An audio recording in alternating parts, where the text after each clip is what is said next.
Hey guys, you're tuned in to Catch My Black and Gay podcast, where being black and gay is definitely okay.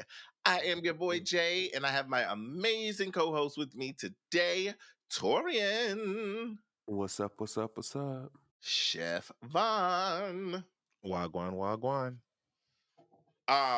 So in the spirit of observing World AIDS Day that is coming upon us this week.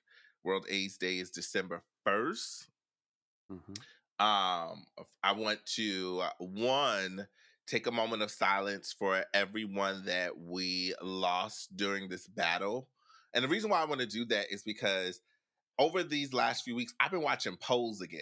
I've been rewatching it.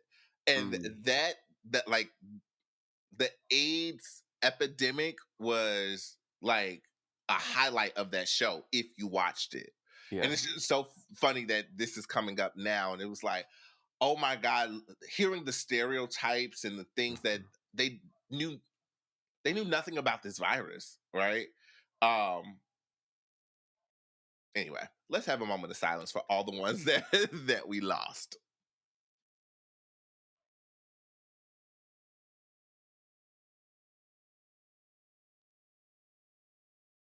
Amen. But but no, I mean, you look at where we are today with the virus, and look where we were, right? There were so many things that people were just guessing with this virus. Um, I want to shout out Torian for all the work that he does with this HIV prevention, right? Um, and the work that he does on a daily. Child, don't get Torian started. Um, but I have a story to tell you all. Maybe I shouldn't be putting all my business out here, but It's too late, child. I do, right? It's too late for all of us. So I have been talking to someone that I met in Philly. You guys know I went to Philly and spent some time out there this past September. And you know, I was being a hot boy and shit. Um, Hot boy. but you know, this dude that I met, we actually like went out on a date. We went to the Cheesecake Factory. Not you went to the Cheesecake Factory on a date, girl. Oh shit, that's so funny because now it's viral. Oh Right. shit, I didn't even think about that. That's crazy. I picked out the Cheesecake Factory though. Okay. That's where he took me because I wanted cheesecake. Okay. I knew if I had cheesecake, I wasn't bottoming. Yeah. But anywho, so we talked and we stayed at the Cheesecake Factory, sitting at the bar for a few hours, and you know he walked me back to my Airbnb. I asked him, did he want to come upstairs? He said no. So I love shouting him out. But I was like, oh, maybe he wasn't liking the conversation. But I was like, well, text me when you get home. So text me. They got home that he really enjoyed himself. I was like, oh, I was like, so why didn't you want to come upstairs then if you enjoyed yourself? He's like, no, like I just want to, you know. And it was like, all right, cool. So we wind up leaving Philly, coming back to LA, and we've been talking every single day. And I really, really like this guy, right? I like the way he handles me and shit. And I always got a guy. Y'all know I got a guy floating through all the time. Because they probably like, damn, bitch, yes, I be out here, girl. I will date you today, be friends with you tomorrow, and then never talk to you again. So, you know. What's the point of dating? Yeah, I mean, I date. I really take advantage of dating out here.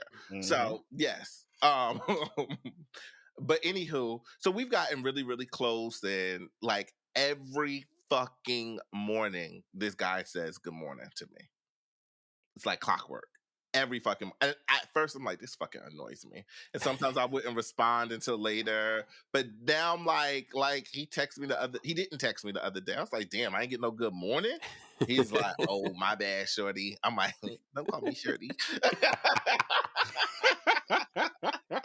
Anywho, so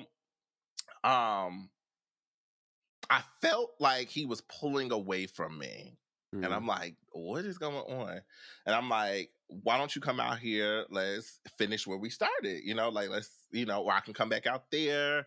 And I just felt him pulling away. I'm like, yo, did I do something? Are you losing interest? And he's like, no, I'm just busy, or blah blah blah. Long story short, he's like, I got to tell you something, and I'm like, all right, and because I had said, hey, I feel like something's going on. What's going on? And he said, I'm positive. And I was like, come again? Just like, what? You're a positive person, right? like, what are you talking about? And he said, no, I'm HIV positive. And I was like, okay. What's the reason why you pulled away? Yeah. And he was, so I just made it seem like it was nothing. Like, tell me, Right. but inside,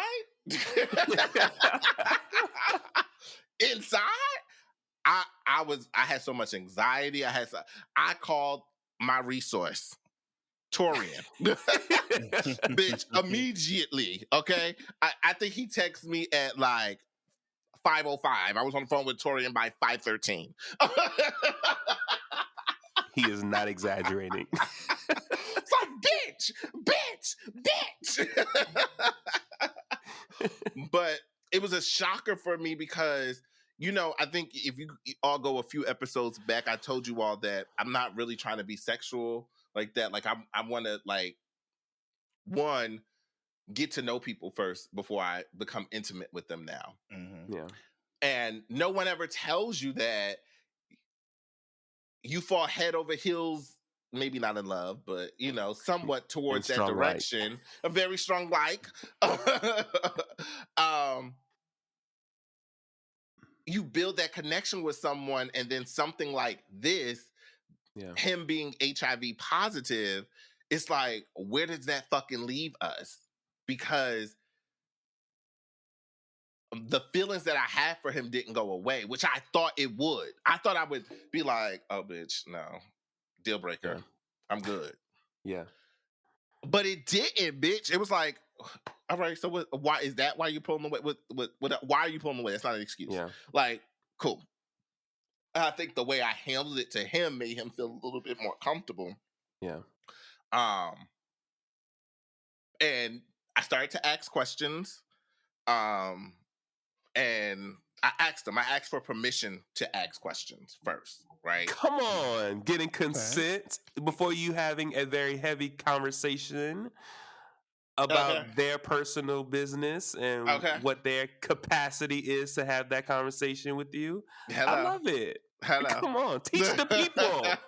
Get consent first. Yes, because let somebody know. I'm a journalist, so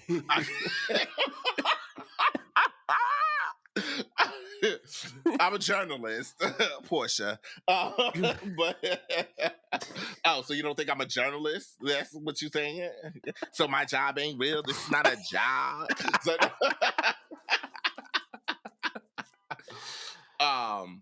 So he said yes. I said, how did it happen or whatever? So he just, told me he caught it from somebody he was messing with. And then he was just like, it's just a really fucked up situation, blah, blah, blah. So anyway, I called Torian. I'm like, bitch, like, and I'm like, what do I say to him next? So, no, seriously. My first question. I know. Well, but my first question without Torian's help, I said, are you taking meds? That was my first question to him. And then he said, yes. And I said, because, now this might have been too much, but I said, what medicine are you taking?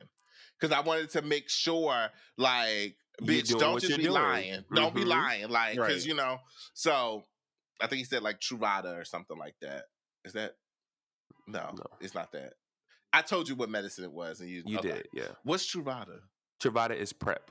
Okay, then it wasn't that. It's not that. But it was something. I think you said Biktarvy. Yes, that. Yeah. That one. So I said, okay, cool. Like, cool. And I said, are you detectable? That was my next question. He said, no. I said, okay. Cool. Do you want to tell the folks what detectable means? I don't know what it means. I just I'm not educated to explain to them. I just know that's what you need to ask. Though. I can explain what it means.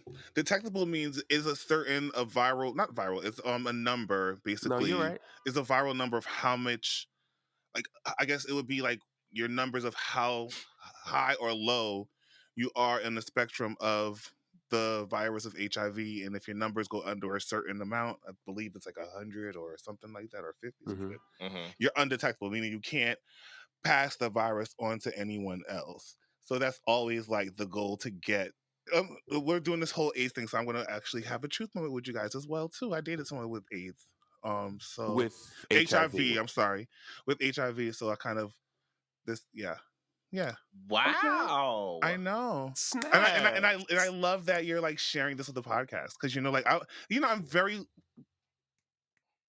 specific on what I share. Lean into it, Chef. Lean the fuck into it. So yeah, I'm very proud that you're sharing this. But yes, finish up. I just want to answer that and share that. Yes, and I'll share more. Just so that we doesn't. Before we move on, yes. So, Chef, you are right. Right. So, undetectable means that the amount, the copies of your viral load, or the amounts of the virus in your body, which is called the viral load. When you are undetectable, it means that it is so few copies of the virus in your body that it cannot be detected from a test.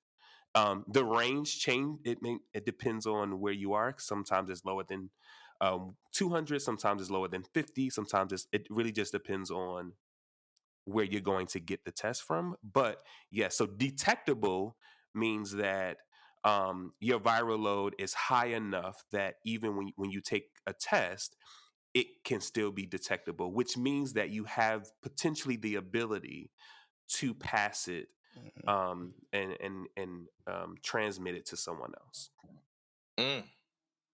Yes. So I asked that question, and then, let me back up.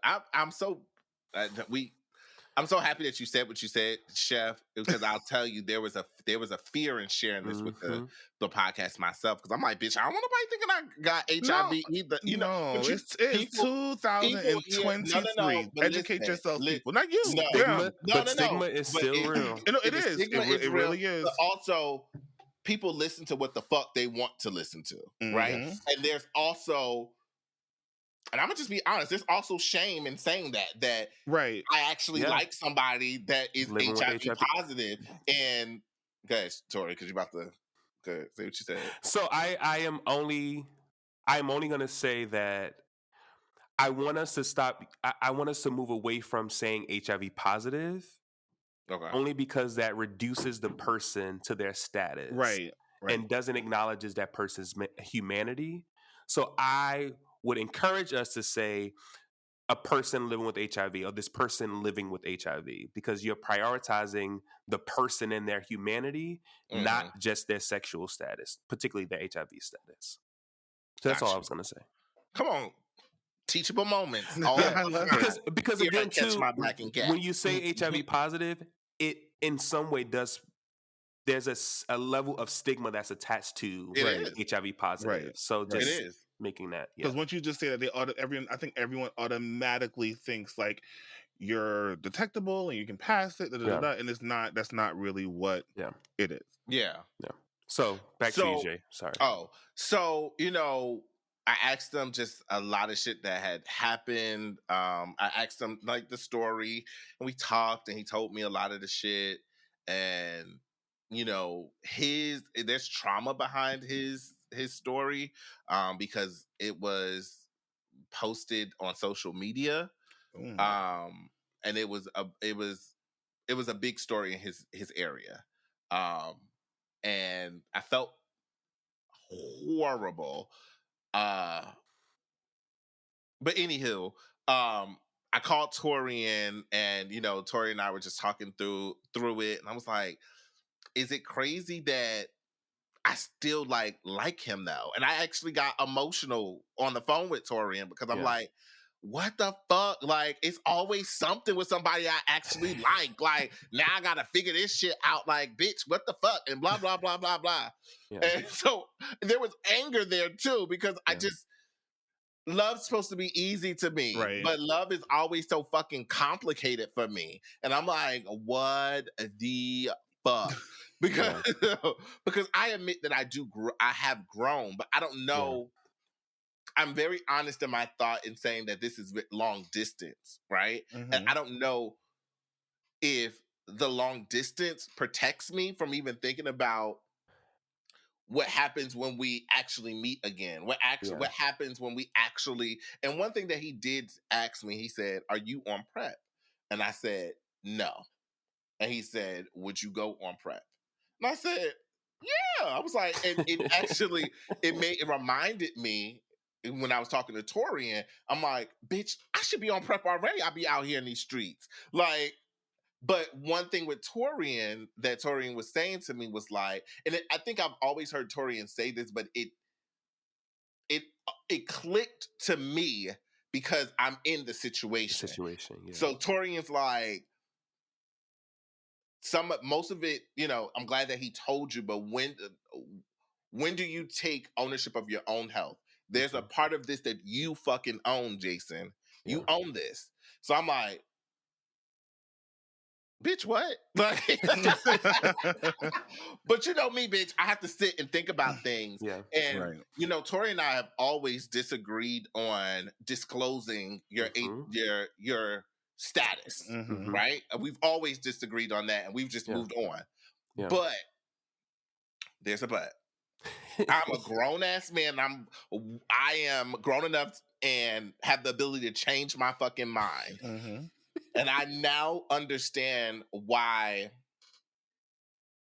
folks don't share their status, right?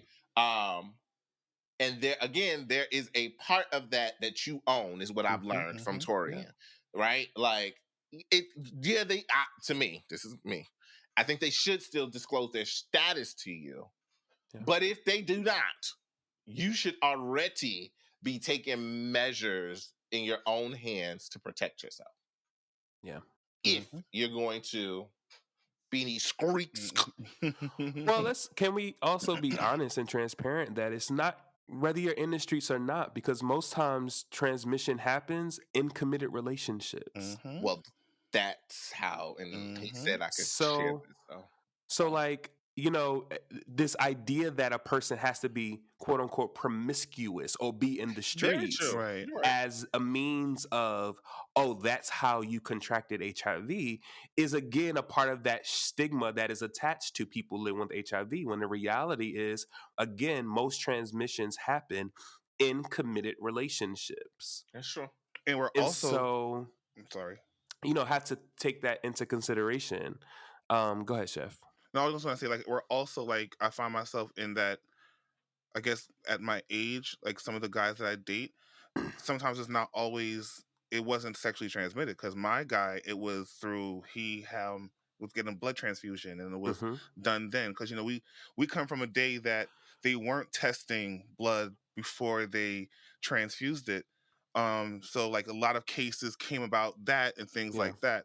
So, sometimes I think, like you said, we put such a stigma on it, and we think that it's like, oh, well, this person is out here. And it's like, no, just to educate yourself, protect yourself is very, very, very, very, very important.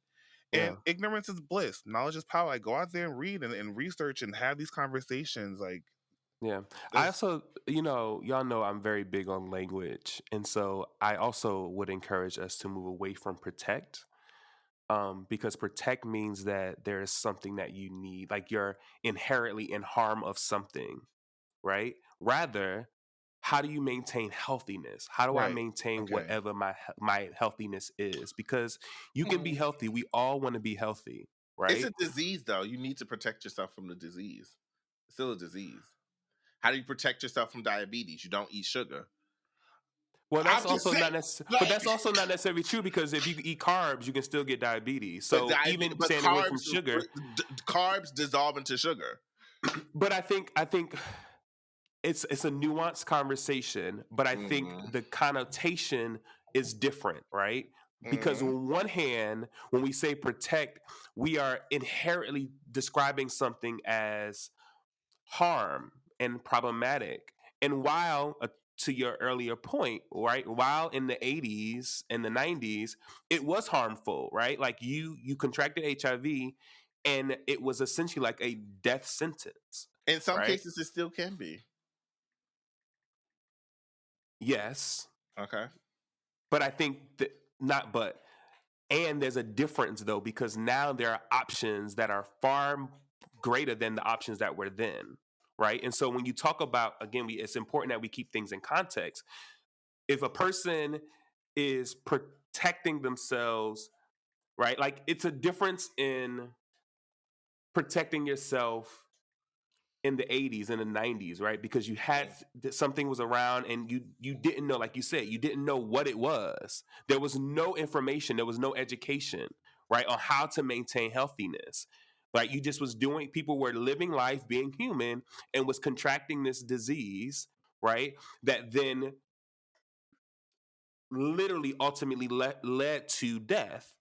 That's no longer the case now, right? Where now people can maintain your healthiness, whether you're living with HIV or not, because there's options for you to do that. And it doesn't necessarily mean condoms, because let's also be realistic too, that like condoms is not always a thing that people utilize. And it's not a bad thing or a wrong thing not to want to use condoms, right? And so how do you, again, maintain healthiness? Nobody wants to think about,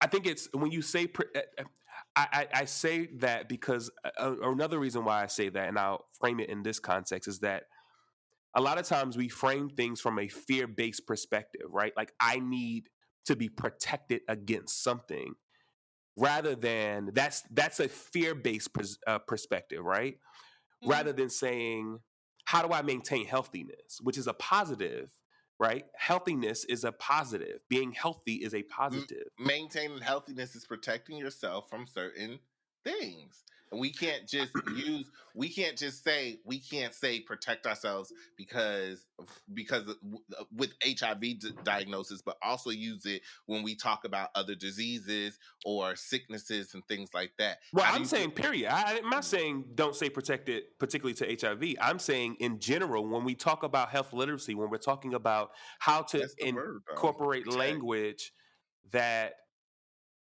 supports a more inclusive and again that is more centered in something that is positive and something that is centered in wholeness and wellness, then that's the language I would suggest. You can use whatever you want to say. I'm just saying that I would encourage people to move away from fear-based language and move towards more positive, affirming based language. I get what I get. Not after you explain it, I 100% get it, because we don't know what our listeners, how. So with that, looking at it from that perspective, absolutely we can't, and we're not here to harm or say anything to anyone. And it's always the learning. So this is I'm learning. I'm here for it. I'm here for it. But I do get you too, Jay. Like I understand it. Like I was the one that I was the one that said it. So I do get you too. But him and I, we've talked. Let me tell you guys this. I think what makes his story so like crazy to me is, so with his story, he infected his 2 baby mothers, and now they're living with it, and they put him on blast. And they're living with it, and they like blasted him on Facebook and Instagram. At the time that he did it, did he know? He didn't know. So it shouldn't have been a blasting thing. Like you can't. I mean, but he caught it through. Well, another man, So but I think the handle of it all too. Yeah, but I think a part. This is why. Go ahead. We listening. Yes, we are. This is why you do your work. This is why I drink. Because I think, and this is to your point earlier, Jay, in our conversation, is that like, I think people who are not living with HIV, or people who, and not just say HIV, any STI, any STD, right? People who are not living with it, we often put the onus and the responsibility of our own health on other people so much that it's like, did I rape you? I didn't rape you, right? We consented to have sex together. So it's like there needs to be some ownership that you take in your actions, right? If I'm in a committed relationship with my child's father, and this is another thing with heterosexuals, and we know we have some heterosexuals that do listen to the podcast. I mean, I don't think HIV comes up normally in heterosexual relationships, right? But it should, right? I know what the fuck it should.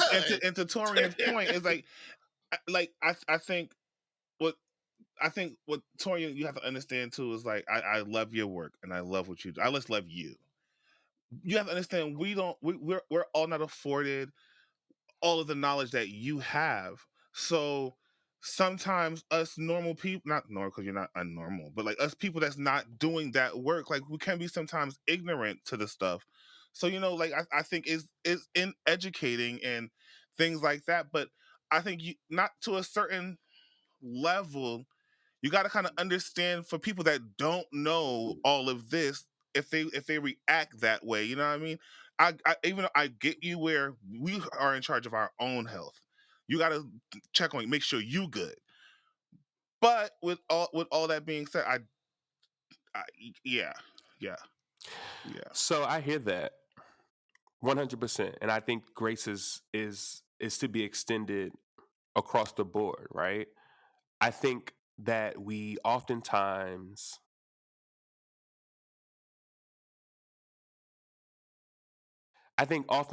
we again just put so much pressure on folks, like, you have to tell me. And it's like, yes, fair.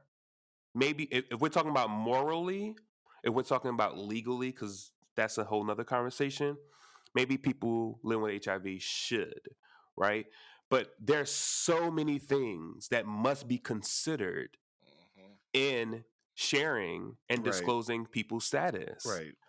And let me also be clear that people going on social media and outing people for their status does not help people feel comfortable articulating and sharing their status. Right. It is counterproductive to what you people are saying you want to do. You want people to be honest with you about their status, but yet you do things that do not make people feel comfortable with doing so. Yeah, I can see and that. So you can't have it both fucking ways. Like, you just cannot. But we want it both ways. So therefore, the only thing that you can do, the only resolve, is you take ownership of your own fucking health. Okay? I have been giving STDs before. I can't be mad at a bitch who gives me gonorrhea if I didn't have a conversation with that person about their sexual health. It's different if I ask a question and you lie to me. That's a different situation. But if we're going into a sexual encounter, we are both consenting adults. Mm-hmm. We have sex, and from that encounter, I get an STI. I cannot be mad at you that I got an STI with an action that I consented to. Like, it literally, taking that perspective literally removes you from ownership of your actions and the decision that you made, a choice that you made. And so I think for me, it's like, I get it, right? Like, in a utopic world, we all would and should be able to have open and honest conversations that allows us all to move forward and progress in society, you know, utopically, and like healthy and well, and like be great. The reality is that's not what happens. I feel like there's a responsibility on everybody's part. I think that if you're going to be out here, you know, actively engaging in sexual encounters with folks, that you should know your status as well, from, you know, any type of disease, not just HIV, right? And that, I mean, I think Torian is speaking volumes. Like, in a perfect world, but that's if you have but gonorrhea, you shouldn't be out here having sex. But we're not gonna pinpoint any one thing. We can't. But with gonorrhea, you don't necessarily get symptoms. Oh no, I know that. I'm just people can be having things and not know that they have it. But you should be getting actively tested. Everyone should be getting actively tested. Now, I agree with you. Now, there's no argument with that. Like, everyone should be getting. If you're having sex, you should be getting tested, and you should be getting tested for everything. Which, to the point, you have to be educated on what things you should be having, like what, based off your sexual behavior and the things that you like to enjoy, what kind of test should you be getting? So again, all of it is a part, education is a part of all of it, but you don't get to say, I'm uneducated, I don't know, I didn't create the space to have the conversation, I didn't ask you, but yet we had sex and now I got an STI and now I want to blame it all on you. No, you can't. You don't get to do that, because a person didn't rape you. A person didn't force you to have sex with them. You made a decision. You made a conscious decision to engage in that behavior, in that sex, and therefore you have to own some of that. And it also doesn't mean that you can't feel away. Feel away. You have every right to feel away. I'm not suggesting that you can't feel how you feel. But what you do with that feelings matters. Taking and deciding to go on social media and out someone because of a decision that you made, that you engaged in. I see, but I don't think that. I think every situation is different. I don't think I agree, but we're talking about in that situation. In this situation, I understand the hurt because you are supposed to be in a committed relationship. From what I gather, with one or the other, I don't know which baby mama, but or the mother of his children. But I don't want to. Let me not. I didn't tell them. I don't think. I just want to say, I think that. Go ahead, Jay. I don't agree with the whole put on Facebook person, because at the end of the day, I don't agree with that either. It's not doing anything for you. And I think that social media has become this. Let me go on here and it's going to make me feel better, but you're still. Like, you still have to now, it's still there. So it's like, what are you gaining from that? Like, and I think that the point of me telling this story was just that I never thought I would have feelings for someone who is living with this. Who is living with? I'm sorry. Wait, no, Siobhan. Like, make sure he ain't dying. I'm so sorry. The point of me even bringing it to the podcast was that, and I'm not saying I don't care about the semantics or the other things that go along with this story. The point was that I never thought I would have such strong feelings for someone living with HIV. Did I say that correctly? Cool. Thank you. So, but what scares me, honest moment, is what scares me is that we have this 4,000-mile distance between us. So, yes, I still have some very strong feelings for him, but I don't know what happens when we decide to meet again in person. Right. I don't know what happens, and I'm nervous about that. Right. But I've talked to other friends that have actively had sex with people that live with HIV on a regular, and they just, they take the proper steps to make sure they're good, but they also enjoy it. And I don't ever see myself doing that, but also I've never thought I would have feelings for someone infected by this or living with HIV.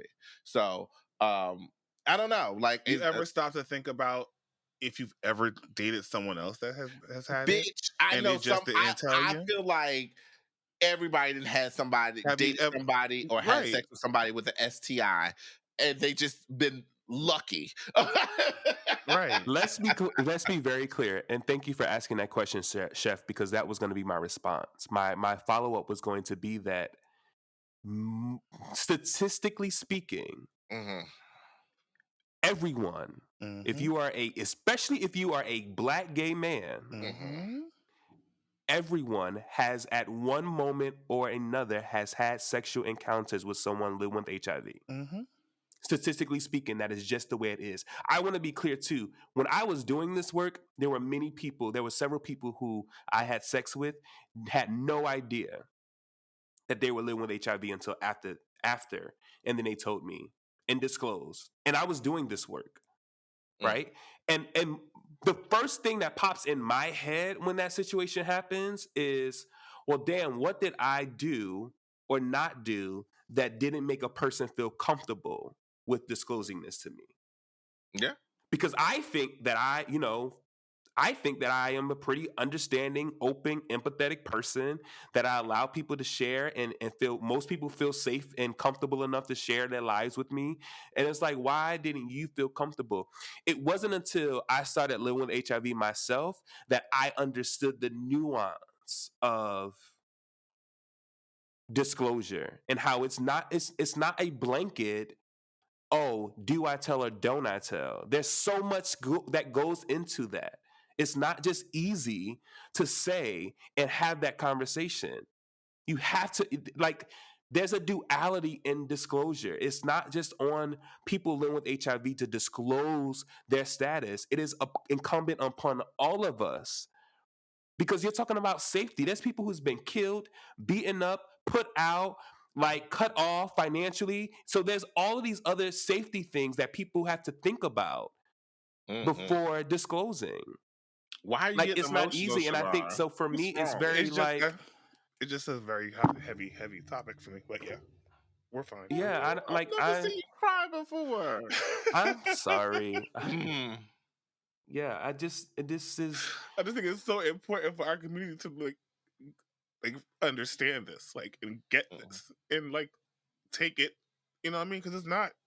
I think we put such a stigma on it, and everyone looks at it like fucking leprosy, and that's not what it is, and it's just so important. I'm so happy that we're having this conversation because it's so needed. But I'm good. Oh, friend.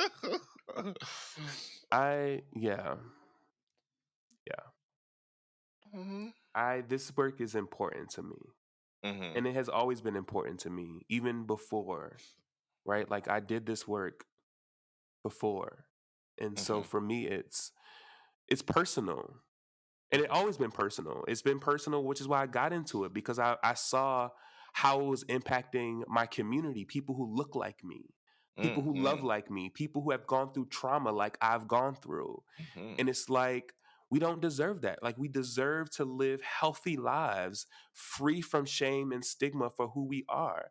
Yeah. And so it just is, it is hurtful. It is heavy. There's already a heavy burden that is carried. And so now to then have, as a person, I have to, the burden of my own health is on me. You think I also want to carry the burden of somebody else's health on me? No, right. I don't. Right. I don't want to do that. I don't have the capacity to do that. And so it's important that we all take ownership of our own health. Yeah. And be able to do what we need to do, because what looks right for Jay to stay healthy is different, and what could be different than what Chef needs to do to stay healthy. It's different than what Torian needs to do to stay healthy. And so it's important, which is why I don't like saying protect it, because healthiness looks different for everybody. Right. And so it's important for us all to think about, how do I maintain healthiness and how I like to have sex? Right? We genuinely have to remove that. And we cannot, people living with HIV are not going to comfortably disclose their status when there is always a constant energy of, let me shame you at any moment. Mm-hmm. I'm mad at you, or I'm mad at you, and I was like, oh, bitch, that's why you're living with AIDS. First of all, there's a distinction between HIV and AIDS. That's a whole nother conversation. Right? But that's like a health read ain't a read, girls. Ladies and gentlemen and ladies and persons, let me help you. If you are in a battle of reading and you have to go to a health read, baby, you're losing that battle. Just run away. Just sit down. Just wave your white flag and be done with it. Because health is not a read. That's like saying somebody, oh yeah, bitch, because you got cancer. Yeah. Who would say that? You would never say that. But only HIV is it one of those things where we shame people for having it. Where we use it, where we weaponize it. And it's like, it's a chronic illness, just like, other things are. But we put so much emphasis on that. And then there's also classism within people living with HIV. It's like, oh, how did you get it? Oh, I got it through sex. Oh, well, then you're a whore. And so you don't get any empathy. But I got it through a blood transfusion. Oh, okay, it wasn't your fault. Got it. Or I got it from birth. Oh, okay, so it wasn't your fault. So you're a little bit better than someone else. Or I got it through intravenous drug use. Oh, well, because you got what you deserved. Like, what? No, like that's not cool. It's not okay. And I never realized that till you just said that. That everyone are treated. Yeah. You're treated differently depending on how you got it. Yeah. In reality, like, again, most people are getting it in relationships. Yeah. They're not doing anything different than anybody else. Chef, you want to share your experience that dating someone? Well, it was okay. Met this guy, like, fell for him, like, and he told me, and it was just like, and when he told me, this was like months and months into dating, and it was just like Torian said, you got to just educate yourself, and and I didn't ask him all those questions in the beginning. This was like a recent, like, after my little scare last year, when I thought that we had that conversation and things like that. But it's very, very, very important, because you, like, this person, like, you would like, yeah. It doesn't have a look, right? It doesn't have a look. It's not like acne, or it's like so it's like, it's just, girl, and honestly, to this day, like, we don't date anymore and anything like that, but I love him to death. Like, it's one of my, like, really, really cool friends. Really, really, really cool friends. And I thank him so much for, like, educating me so much on it, because I was like you, Jay, where it was just like, I don't know, what do I do now? Like, I don't know what happened, if something, so it's just like, educate yourself, babe, and just go with it, and go and let your heart, like, child, like, all that shit, you good. Go see that boy be in love. We're human. Like, we are no different. Like, like, there's no difference. I cry, I love hard, I fuck. Like, there's no difference. Like, there genuinely is no difference. I am the same person now that I was then. Like, there is no difference. And so, and I also, let me also say this too, that, like, your response, Jay, is not abnormal. Right? Like, it's not abnormal to be like, oh, I don't want to deal, or I never thought that I would deal with or be with someone living with HIV. But the reality is that is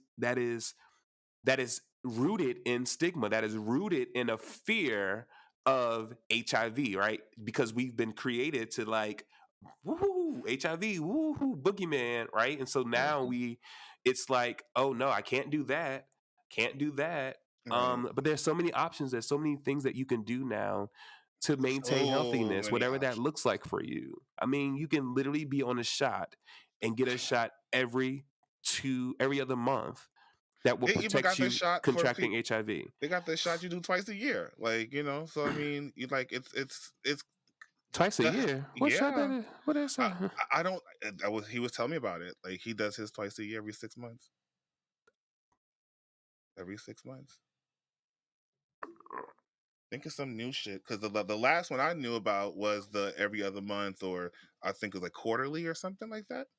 So it was quarterly, but then they moved it. It was actually it was yes. So it's currently the regimen is every other month. So if it's every 6 months, you need to have a conversation. I'll ask him. Yeah, confirm that. Yes, confirm that. Because it should not be every. Okay. Bitch, because if it is, how would I know something? And it's so yeah. But I mean, I love like, that that's we the thing. had this episode today. I love it. Yeah. Because I was like, it's one, and it's also one of those conversations that you don't really want to have with like your friends, because then you don't like that.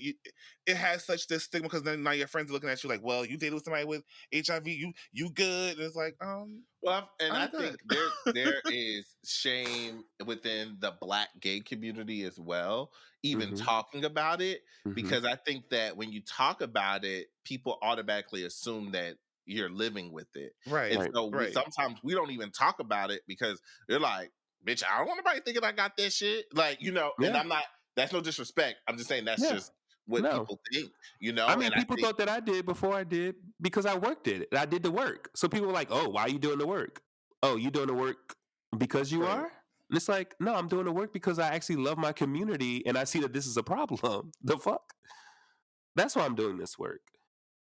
Because I love my people, and this happens to be something that I can get behind and that I was really good about and became passionate about and did the damn thing and became really fucking good at my job. And that you are, Torian. Thank you, chef. You are. No, he is like Torian don't give a fuck. Fix it. Don't say it like that, because it's not. And I love that. Like, I really do. I love it. Because I think, again, we talked about it, right? It's about education.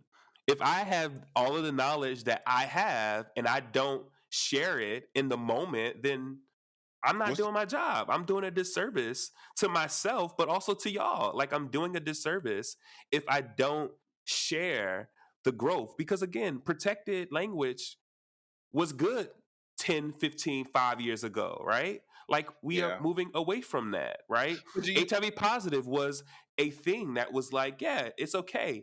But we're moving away from that because we recognize the harm that it was doing unconsciously, right? Like, it's not a conscious thing that people were doing. It just was like, but it was causing harm. And it does cause harm because, again, you prioritize a person's status over their humanity. And we're human. I get you. I was going to ask a question, but I don't know how it's going to land. Because I feel like... Just ask it.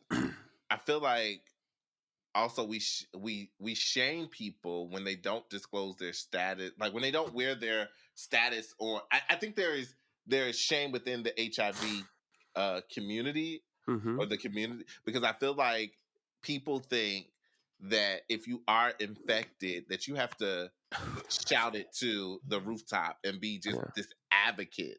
And that's not that's just like saying, because I'm Black, I have to be, on the main line, Black Lives Matter. And some people are just not like that, right? And that's okay. Well, nobody's walking around with a C on their chest for cancer, or I mean, but people are okay to disclose that. There are people that... there are more people disclosing they have cancer rather than HIV. I think that we do that. Well, that's because of the stigma that's attached to it. That's not attached to cancer. There's no stigma attached to cancer, or very little stigma attached to cancer. I was just using cancer as an example. Like, right? No, that was what I was saying earlier. That like only HIV is the only condition that people shame folks for, and they use to weaponize against them. Though you would feel shitty if you ever made somebody living with cancer feel shitty because you used it to weaponize them. You would be looked at as a fucking awful human being, a monster, if you did that. But you can do that with somebody living with HIV, and not only do it and be okay, but kind of like be praised for it. Like, oh my God, yes, put them out on Front Street. People need to know. People need to know. Like, bitch, what?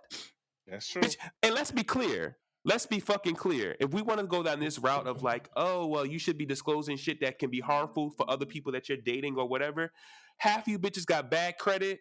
It is worse and harmful, more harmful. Your bad credit is more motherfucking harmful than someone living with HIV, okay? You need to disclose that you're abusive and that you fuck niggas up because that is more harmful than people's motherfucking living with HIV, okay? You need to tell people that you're fucking broke, you ain't got no job, okay? And you live with your mama in her basement on a twin bed because that's more motherfucking harmful than somebody living with fucking HIV. Good day, Saints. The fuck? On that note... way to wrap it up, Tori. I don't know if you say Happy World AIDS Day. No, you don't say Happy World AIDS Day. What do you say? You just say in recognition of in commemoration of World AIDS Day, because World AIDS Day, particular, which is different than other HIV awareness days, is that World AIDS Day is about how we started. Right? It's like giving a moment to appreciate and give reverence to the folks who have passed away with what I call late stage HIV, which is the equivalent to what is known as AIDS and the complication of HIV. It's just kind of giving remembrance to that period of life. So December 1st is World AIDS Day. So in this episode is dedicated to that. Yes. Go out there and get tested. Go get tested. It is test and test again. Go get tested. And then test again. And then test again. And even if you do those at-home tests, go out and get a test at a doctor. So I want to say that if you need information for HIV, hit me up. We will have conversations. I will talk to you. I will walk you through it. Just let me know. I have access to HIV home testing kits if that's what makes you more comfortable to do. Those are accurate. Those are viable. They will help you get your shit and like get your status. So they even got mobile testing now. Like, listen, we've come a ways. Oh, mobile testing has always been a thing. That's how Jay and will come to your house. I mean, that was a program that I kind of you started that? I didn't start it. That was an idea that with the organization I was working with at the time, I was like, we should do house calls for HIV testing. Over the last couple of years, I've gotten so like educated on this particular topic, and I love it. Well, thanks for tuning in to Catch My Black and Gay podcast. Follow us on all social media platforms at Catch My Black and Gay. Call us too.